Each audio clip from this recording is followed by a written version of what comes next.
saan ka tutungo.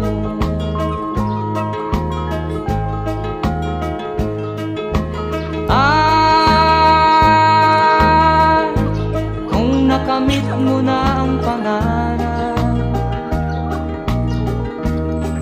di pa rin masiyahan, ang nais mo'y madagdagan, limot mo na ang iyong pinagmulan.